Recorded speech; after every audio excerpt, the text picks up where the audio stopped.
It was a Tuesday morning, the kind of morning where everything felt ordinary until it didn't. Caleb had just finished brushing his teeth when his phone buzzed on the bathroom counter. He glanced at the screen and froze. Mom! He stared for a long moment, the toothbrush still in his hand, forgotten. Then, slowly, he answered. "Hey," he said cautiously. "Caleb," came the familiar voice on the other end. Cool, controlled, and always just a little too polite. "It's time you came home." He swallowed hard. "Why, there are family matters to attend to," Margaret Grant replied. "I'd rather not discuss them over the phone." He hesitated, then glanced out the door where Elise was folding laundry on their bed. "It's not a good time," he said. "Caleb," Margaret interrupted, her tone firm now, "this isn't a request." And just like that, the call ended. He stood in the silence for a few seconds, staring at the screen. And in that moment, he knew whatever this was, it wasn't just a family visit. It was something else entirely. Elise noticed the change in him right away. The way Caleb came out of the bathroom, eyes distant, jaw tense, something was off. She was sitting cross-legged on the bed, folding a stack of freshly washed t-shirts. "Who was that?" she asked gently. He hesitated. "My mother." Elise blinked. "Your mother?" It wasn't just the answer. It was the weight in his voice. The way his shoulders didn't drop, the way he didn't meet her eyes. In 2 years together, Caleb had never once spoken about his mother in more than a passing sentence. Not with feeling, not with context, just avoidance. And now, she was summoning him. "She wants us to visit," Caleb added, still not looking at her. "Us, not just him." Elisa's gut tightened. Something wasn't right. "You've never even told me what she's like," she said. "You always change the subject." "There's a reason for that," he muttered almost to himself. She stood, walked over, placed a hand on his arm. "Caleb, is everything okay?" He forced a smile. "Yeah, it's probably nothing, just family stuff." But Elise wasn't convinced, and deep down, she didn't believe he was either. The drive took 4 hours. 4 hours of winding roads, falling leaves, and quiet tension that sat between them like a third passenger. Caleb gripped the wheel a little too tightly. Elise stared out the window, watching golden trees blur past. The silence wasn't comfortable, it was careful. As they turned off the main highway, Elise noticed the road narrowing into a private lane. Stone pillars rose on either side, carved with the Grant family crest, 2 lions wrapped around a sword. She shivered. A quarter-mile in, the house came into view. Not a house, an estate. The Grant family estate looked like it belonged on the movie set. A towering colonial mansion with white columns, symmetrical wings, and a pristine lawn that stretched out like a green carpet rolled just for royalty. But the beauty of it wasn't comforting. It was sterile, imposing, too perfect. Every hedge trimmed with surgical precision. Every window so clean it reflected the sky like a mirror. Every corner symmetrical. Every brick exact. "This is where you grew up?" Elise asked, her voice barely a whisper. Caleb didn't answer right away. His knuckles turned white on the steering wheel. "It wasn't a home," he said finally. "It was a museum. We just happened to sleep there." That one sentence told Elise everything she needed to know. The Grant Mansion wasn't a place where people lived. It was a place where they performed. The front door opened before they even stepped out of the car. She was waiting. Margaret Grant. She stood at the top of the marble steps like she owned the mountain the house was built on. Early 60s. Impeccably groomed. Her silver blonde hair was pulled into a tight chignon. She wore a beige dress tailored so precisely it looked stitched onto her frame. Around her neck, a single strand of pearls. Her smile was soft, but her eyes sharp, calculating, unblinking. "Caleb, darling," she said, stepping forward, her voice smooth like honey over ice. She wrapped her arms around her son in a stiff, rehearsed hug. Then she turned her gaze to Elise. Everything changed. That look. It wasn't hatred or disgust. No, Elise could have handled that. It was assessment.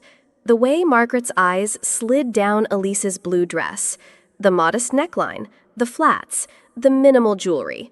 A pause, a flicker of something unreadable. And then, "So glad you finally brought her." Finally, as if Elise were a package long overdue. "Elise," Margaret extended a hand. "Welcome to the Grant estate." Elise took it, but the handshake was ice. "Thank you for having us," Elise replied, trying to smile. "Margaret, please," she said, still watching Elise like a puzzle piece that didn't quite fit. "We're family now, aren't we?" They had barely set foot inside when another voice drifted through the grand hallway. "Well, well, the prodigal brother returns, and with a +1. Daniel Grant." He strolled in from the side corridor, wineglass already in hand, wearing a navy blue sweater over pressed slacks. His smile was wide, almost too wide. That kind of charm you see at fundraisers or funerals. Expensive, rehearsed, and completely unreadable. He looked like the golden sun, but something in his eyes said, "Don't thrust it." "Daniel," Caleb said flatly, "still no hub?" Daniel smirked, then turned to Elise, and this must be the infamous Elise. He stepped forward, took her hand, and kissed it lightly, just enough to be old-school polite, just long enough to make Elise feel examined. "Welcome to the family," he said smoothly, motioning toward a vintage bottle of red on the sideboard. "We were just about to open something special, a Grant tradition celebrating new blood." New blood. Elise smiled politely, but didn't miss the weight behind the words. Margaret remained quiet, standing off to the side, watching everything, calculating. The room was luxurious, rich wood floors, velvet drapes, oil paintings, but Elise couldn't breathe. It felt less like a homecoming, and more like an initiation. The knock came just after sunrise. Not loud, not rushed, just intentional. Elise stirred beneath the covers, groggy. Caleb was still asleep beside her, his breathing slow and even.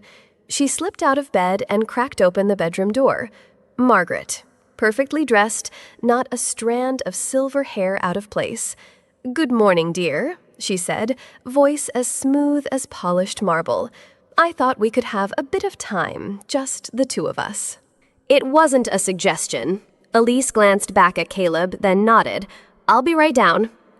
5 minutes later, she descended the grand staircase, barefoot on cold wood floors wrapped in a sweater. The house was still. Too still. No footsteps, no voices, no clinking dishes. She stepped into the kitchen and paused. Margaret was waiting, alone. The morning sun filtered through the tall windows, casting golden stripes across the counter. A kettle steamed gently on the stove. On the table, 2 teacups. "I made something special," Margaret said without turning. "An old family recipe." She poured the tea slowly, deliberately. "I thought it might calm the nerves."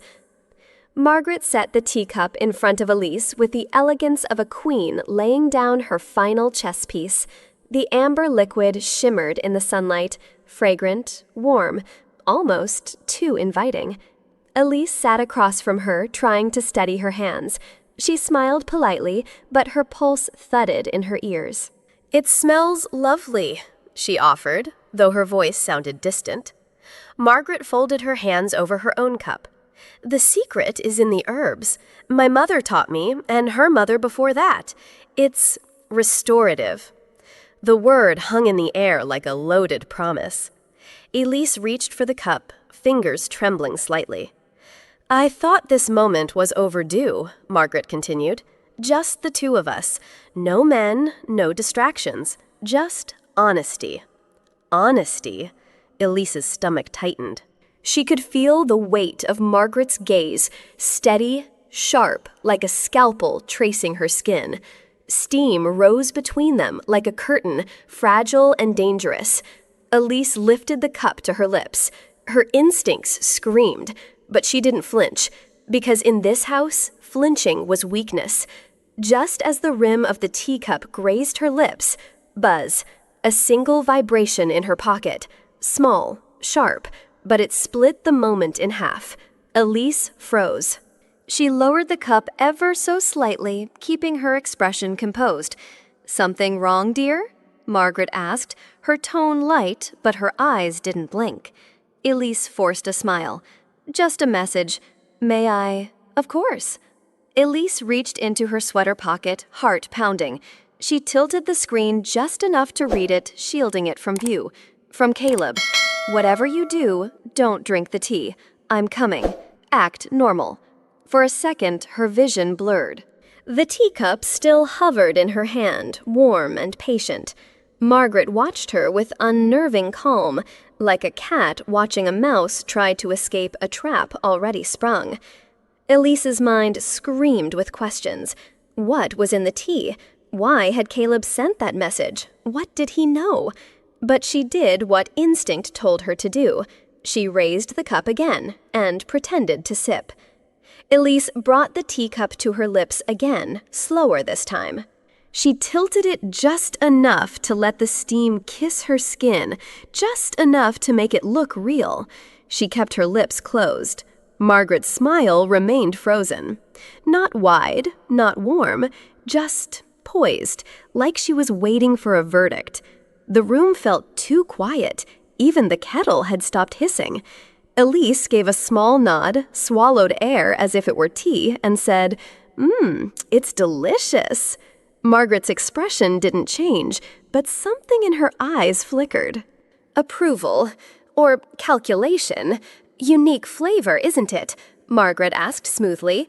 "It's acquired." Elise nodded again, her throat tight. She set the cup down gently on the saucer, praying the clink didn't sound like panic. The porcelain felt heavier than it should. Her fingers tingled. Or maybe they were just cold. Maybe it was fear. Maybe. She couldn't tell anymore. But she smiled, because in that moment she knew she was being watched, not just seen, studied. The kitchen door creaked open. Caleb stood there, hair still tousled from sleep, eyes locked instantly on the teacup in front of Elise. "Good morning," he said, a bit too brightly. Elise's heart jumped. He was early, too early, and exactly when she needed him. Margaret turned to him, her expression cool, unreadable. "Darling, you're just in time. We're enjoying a bit of tea. Elise seems to like it."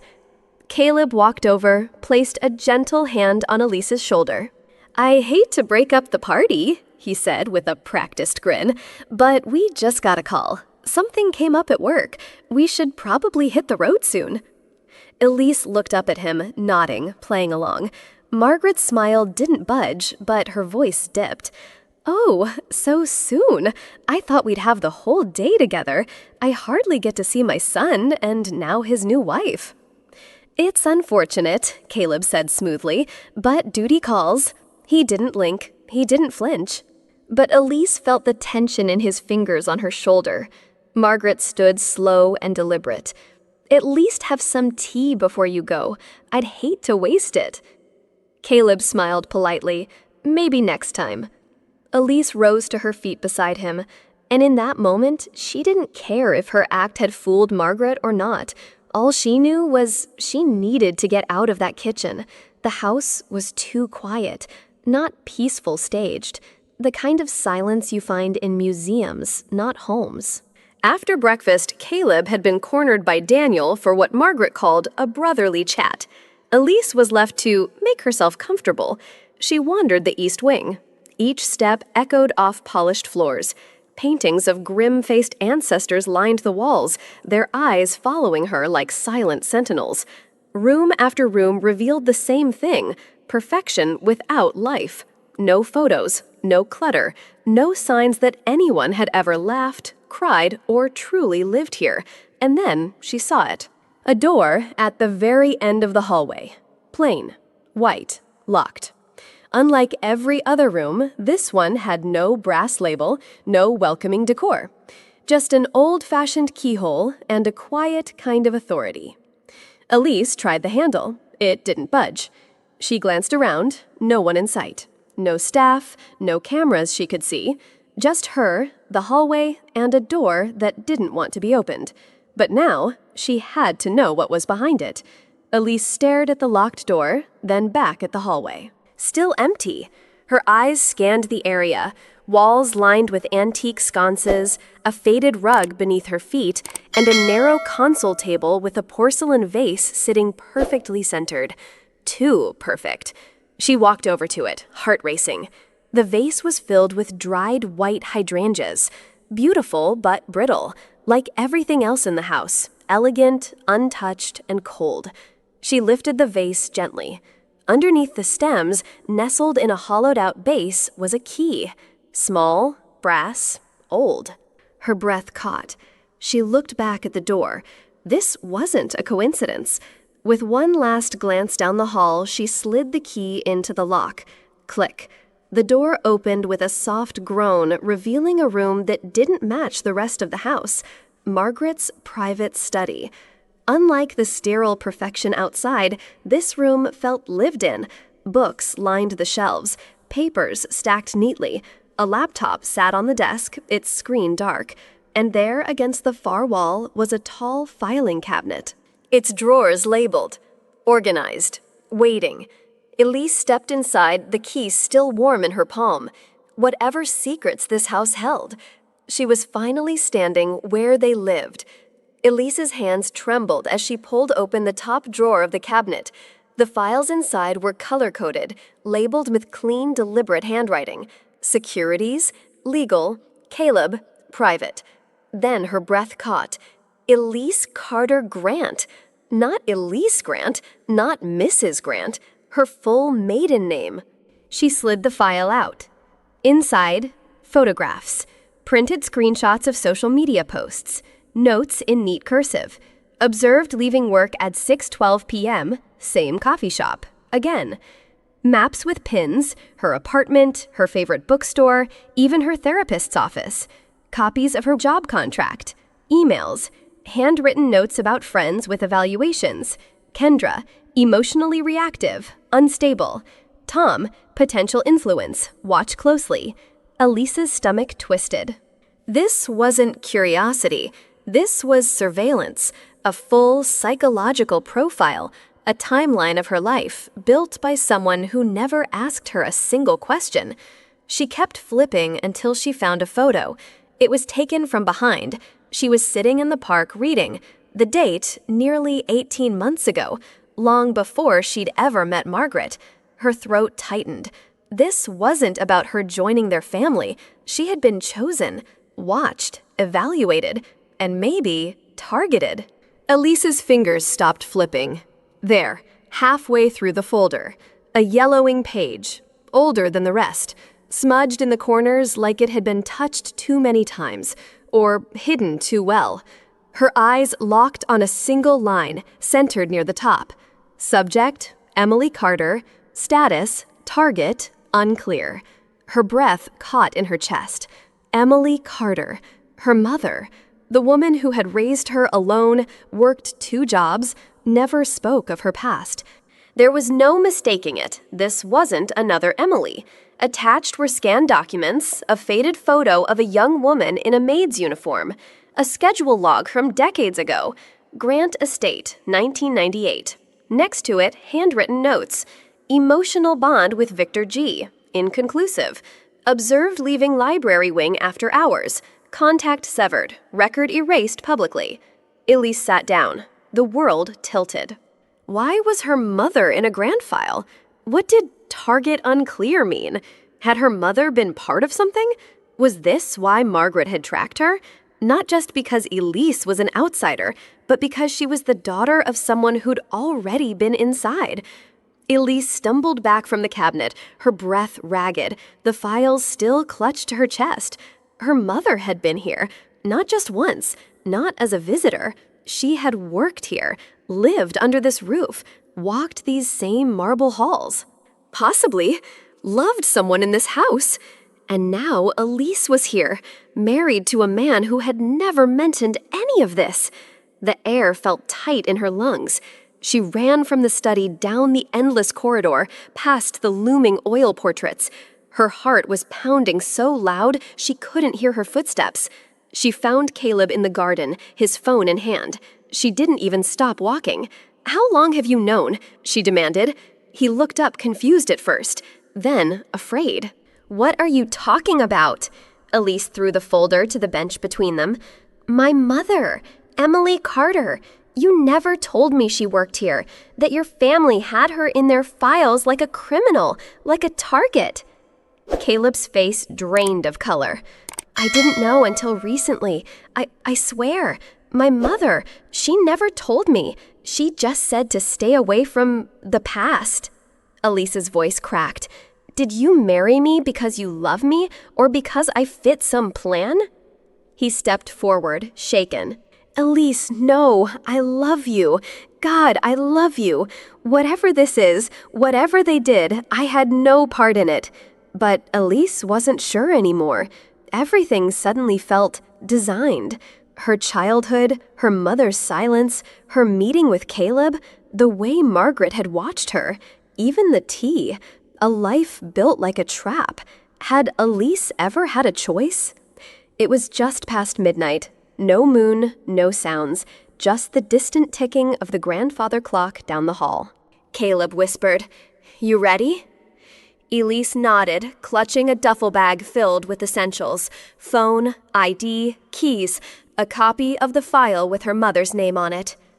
The hallway creaked as they tiptoed toward the back exit, past the dining hall, past the gallery. Elise's heart thudded in rhythm with every cautious step. Then, going somewhere, the voice cut through the dark like a razor. Margaret, standing at the end of the corridor, dressed immaculately, as if she hadn't slept at all. Beside her, Daniel, shirt unbuttoned, a glass of brandy in hand, grinning like the villain he'd finally stopped pretending not to be. Caleb stepped forward, shielding Elise. "We're leaving, tonight." Margaret's voice was ice. "No, you're not." Daniel sipped his drink. "This house isn't done with you, little brother. And your wife, she hasn't even scratched the surface." Elise felt her grip tighten on Caleb's arm. "You don't own us," she hissed. Margaret didn't blink. "Oh, darling, you're not prisoners. You're family." The word landed like poison, and the front gates already locked. Margaret didn't yell. She didn't plead. She simply reached into the side drawer of a lacquered hallway table, pulled out a black and white photo, and handed it to Elise. "You see now why you can't leave?" Elise stared. It was her mother. Younger, softer, smiling. Not the haunted woman Elise remembered at the end. She stood in front of the greenhouse behind the east wing, wearing a uniform, holding a clipboard. Margaret spoke again, calm as ever. "Emily Carter worked for this family for 4 years. She was trusted. Your father never knew, did he?" Elise looked up, shaking her head. "Why are you showing me this?" Margaret took a step closer. "Because you need to understand your mother didn't just work here. She belonged here. And what happened to my husband started long before you were born." Elise's throat dried up. Caleb looked between them, speechless. "What are you saying?" Elise whispered. Margaret's eyes hardened. "I'm saying your mother had secrets, and some of them, Elise, are buried deep in this very house." Elise still held the photo in her hand when Margaret spoke again, this time with surgical calm. "We'll need a DNA sample." Elise blinked. "I'm sorry, what?" Margaret folded her hands. "From you, to confirm what I already suspect." Caleb stepped in. "Margaret, this is absurd." But she didn't flinch. "Emily Carter and my husband were close. Too close. And the timing, it fits, Elise." Elise felt her chest tighten. "You think I'm his daughter?" Margaret's lips curved more smirk than smile. "It's not what I think. It's what the facts might prove. Daniel from the shadows added, "If it's true, everything changes. You'd have claim to part of the estate, maybe more than me." Caleb's fists clenched. Elise could barely stand. "No, you don't get to rewrite my entire life with a swab and a theory," she snapped. Margaret's voice lowered to a whisper, but the venom in it was unmistakable. "Oh, Elise, maybe you don't want the truth, but the truth might want you." Elise stepped back. "No, I won't do it. This stops here." Her voice cracked, but her eyes held firm. Caleb stood by her, shielding her from Margaret's stare. "We're leaving, now." Margaret tilted her head, almost pitying. "You misunderstand, dear. You don't get to choose anymore." Daniel moved silently toward the door. With a single motion, click, the lock turned. Caleb lunged. "What the hell are you doing?" Daniel shrugged, stepping back. "Until we get what we need, neither of you is going anywhere." Margaret's tone turned clinical. "Phones, please." Elise clutched hers instinctively. Daniel held out his hand. "Don't make this harder than it has to be." She looked at Caleb. He nodded grimly. "Just do it." "We'll find another way." They handed over their phones. Then, click. The deadbolt from the outside. They were locked in. Silence swallowed the room. Elise looked at the velvet curtains, the heavy furniture, the antique mirror above the fireplace. Suddenly, it didn't feel like a guest room. It felt like a cell. The fire had died down. The guest room was silent, too silent. Elise couldn't sleep. Something inside her kept repeating, "Look deeper." She rose barefoot and padded across the cold wooden floor. A faint draft whispered from the fireplace. Curious, she ran her fingers along the mantel, and something clicked, a hidden latch. Behind the fake panel, she found a dusty, leather-bound book, Victor's Journal. She hesitated, then opened it. The handwriting was messy, urgent. The first entries were mundane, meetings, investments, private thoughts. But then, "My tea tastes different lately. Margaret insists it's the same blend, but I see her watching me as I drink." Elise's hands trembled. "I no longer trust anyone in this house, except Emily Carter. She listens without judgment. She cares." Elise gasped. "If something happens to me, it won't be an accident. Margaret knows I'm changing my will. She knows I've been talking to Emily." The entries stopped 3 days before Victor's official heart attack. Elise stared at the final words written shakily. "She's trying to erase me, but someone has to remember. Someone must know the truth." Tears welled up in her eyes. That someone might be her. By morning, Elise looked pale deliberately. She hadn't touched the breakfast tray Margaret had sent. When Daniel peeked in, she clutched her stomach and groaned softly. "Something might be wrong with the tea," she whispered just loud enough. Daniel rolled his eyes. Convenient timing. He left the room without locking it. Perfect. Caleb stood by the door ready. Elise whispered, "Give me 5 minutes. Keep anyone out." She slipped barefoot into the hall, moving quickly through the long corridor toward the east wing where the Grant family's private library was kept. The air grew colder there, the doors heavier. She passed portraits of men with hollow eyes and women with forced smiles. Finally, she reached the library, massive oak shelves, glass cases, the smell of dust and secrets. She didn't know what exactly she was looking for until she saw it, a row of identical leather-bound books, some untouched for decades. One had a cracked spine, faded initials VG, Victor Grant. She pulled it out, heart hammering. Inside, dozens of pages. Some she had already seen, others far more damning. It wasn't just about the tea, it was about legacy, blood, betrayal. She had what she needed. Now she just had to get out alive. Back in the locked guest room, Elise showed Caleb the journal pages, her hands still trembling. He read in silence, jaw clenched tighter with each line. "She really did it," he muttered. "She killed him. My father." Elise took his hand. "We can't wait anymore." A faint noise outside interrupted them, raised voices echoing down the hallway. Margaret and Daniel. Again, they were fighting. Caleb pressed his ear to the wall. She's blaming him for not getting the DNA. He's blaming her for being reckless. A plan formed like wildfire. Elise whispered, "That's our window." They waited for the shouting to grow louder, more vicious, and when Daniel slammed a door and stormed off, Elise nodded. "We need 2 things," Caleb said, voice low, "keys and a burner phone." They each had a role. Elise would retrieve the hidden backup phone she'd spotted earlier inside Margaret's sew-in box. Caleb knew where Daniel kept the spare garage key inside a hollow book titled The Art of War. Timing, stealth, trust. They had all 3. For the first time since arriving at Grant Manor, they weren't just reacting, they were finally playing their own game. The garage door creaked open at 3:42 a.m. Elise slipped behind the wheel of Caleb's old SUV while he tossed their packed duffel bag into the back seat. "Go slow at first," Caleb whispered. "If we speed out, they'll fear." But just as the tires crunched down the gravel path, headlights. Daniel's black Range Rover blocked the gate. "Son of a..." Caleb slammed the gear into reverse. Daniel floored it. The chase began.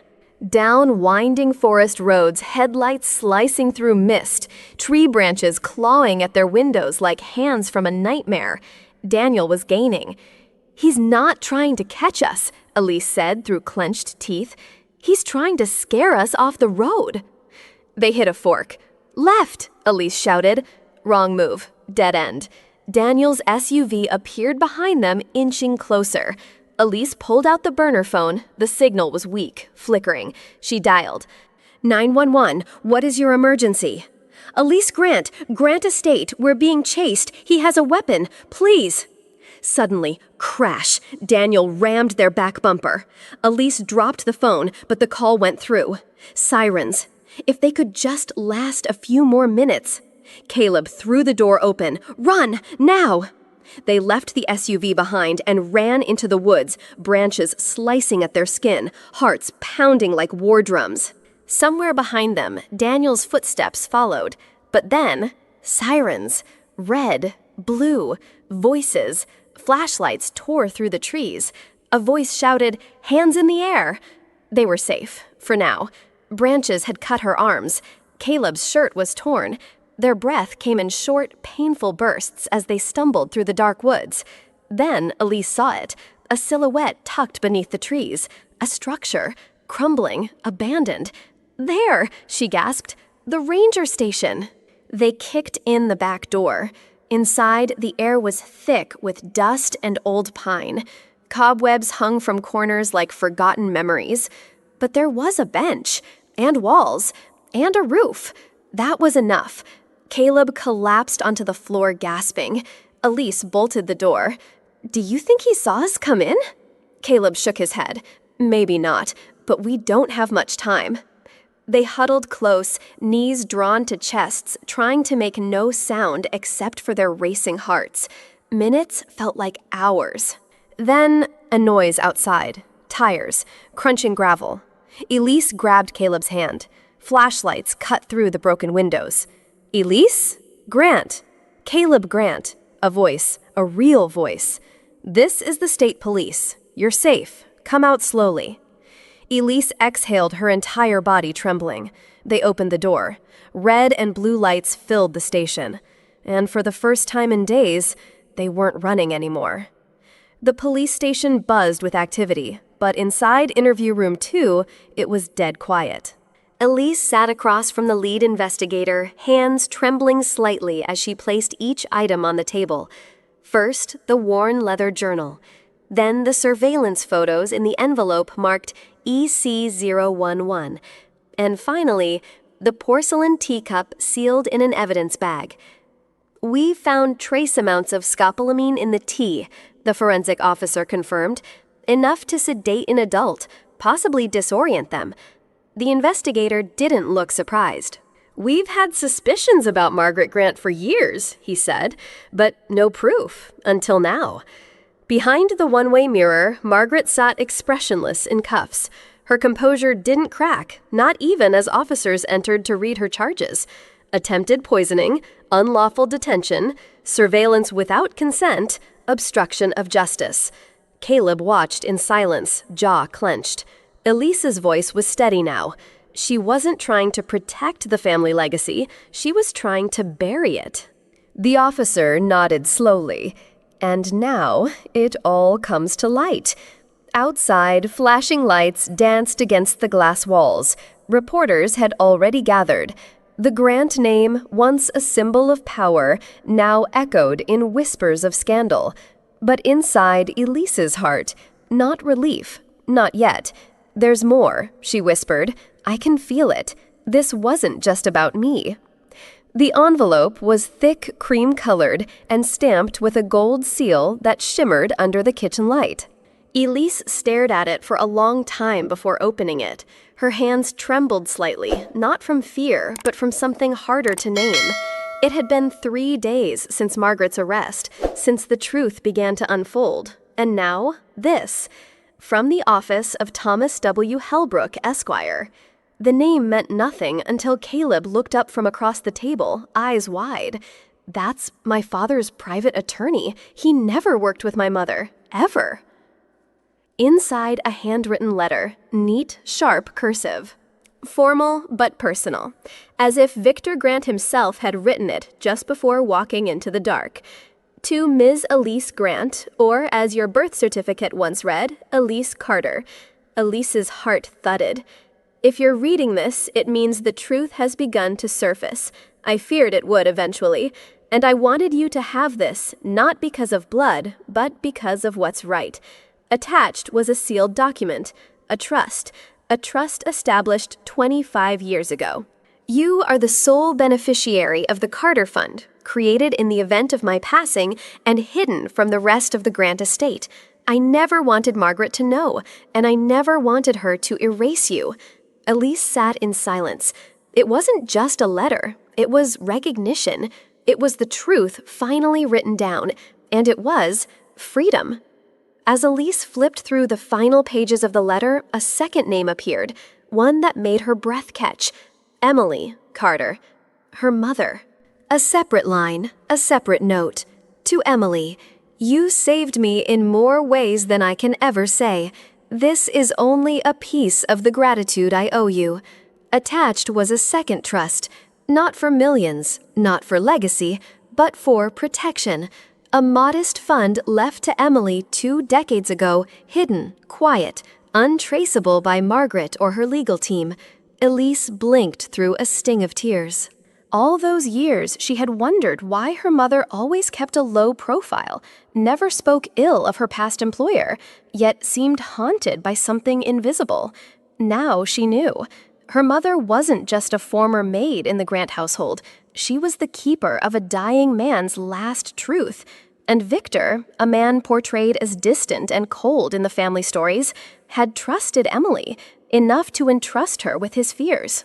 "In the event of my death," he had written, "protect the child if ever she comes back."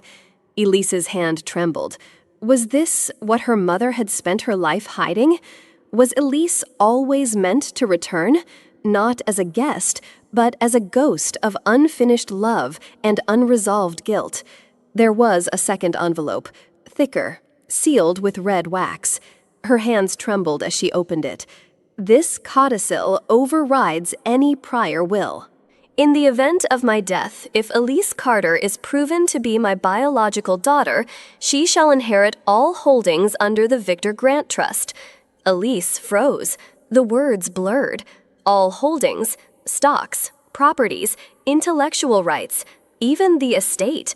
The same estate where she had been watched, cornered, almost poisoned. It wasn't Caleb, not Daniel, not Margaret, her. The letter bore 3 signatures, including that of Victor's private legal counsel. Stamped, dated, witnessed. Elise staggered back, heart pounding. This wasn't about marriage. This wasn't about family drama. She was never just the daughter-in-law. She was the bloodline. And suddenly, all the hatred, the fear, the tests, Margaret's obsession, Daniel's threats, they weren't random. They were defensive, because they knew she was the ghost of Victor's past and the legal future they could never control. Tucked beneath the trust documents were 5 letters, old, yellowed. Each one addressed in looping cursive to Emily Carter. Elise's hands shook as she unfolded the first one. Emily, I write this in the dead of night. The walls here, they listen, so I use ink instead of words. Margaret frightens me more each day. She speaks to me in riddles, locks the pantry, and tells the staff I'm unwell. I fear she's slowly poisoning me, not with venom, but control. Elise blinked, her breath caught. Caleb is not safe here. I see what she does to Daniel, how she molds him, twists his loyalty. I want to take my youngest and disappear. I just don't know how. Another letter, dated 3 months later. Emily, you are the only person I trust. You look at me and do not see a title, only a man. I am sorry for all I couldn't give you, but know this. If anything happens to me, I want Elise to be free. The last letter had never been sealed. It ended with 5 words. Forgive me for loving you. Elise was crying now, not just for herself, but for a man she never truly knew, and a mother who had lived a secret love alone. The air was crisp that morning. The cemetery was quiet, save for the soft crunch of Elise's boots on fallen leaves. She knelt down beside a modest headstone. Emily Carter, 1959-2005. Beloved mother. Unfinished story. Elise unfolded the letters, hands trembling. The ink was faded, but the voice, his voice, was clear. She read each line aloud like prayer, like confession, like apology. Tears fell, but this time they weren't just for grief. They were for understanding, for release. You didn't abandon me, did you, Mom? Elise whispered. You didn't run. You were trying to protect me from them, from all of it. The wind moved through the trees like a sigh. You knew what this family was capable of. And you stayed silent, not because you were weak, but because you were strong enough to let me grow without their shadow. She placed the final letter on the grave. You didn't lose. You endured. Elise stood up, different now, no longer just a daughter, no longer just a wife, but the heir of truth and the guardian of a legacy she would rewrite, not repeat. Some truths aren't meant to be hidden. Some mothers carry the weight of silence, not out of fear, but out of love. So their children can breathe clean air, so their daughters can live unpoisoned by power and free from vengeance. The rain in Portland didn't bother Elise. It was gentle, persistent, nothing like the storm she'd just survived. Their new apartment sat above a small bakery where the smell of fresh croissants greeted them each morning. There were no guards, no locked wings, no family portraits watching from the walls, just freedom. Caleb unpacked books. Elise hung wind chimes. They didn't speak much at first, not because there was nothing to say, but because silence now felt safe. This is the first place I've ever lived, Elise whispered, where I don't feel watched. Caleb nodded, eyes soft. He reached for her hand, not to lead her, but to walk beside her, as equals, as survivors. They changed their numbers, donated the old clothes, and threw away the last unopened letter from Margaret. This wasn't escape. This was rebirth.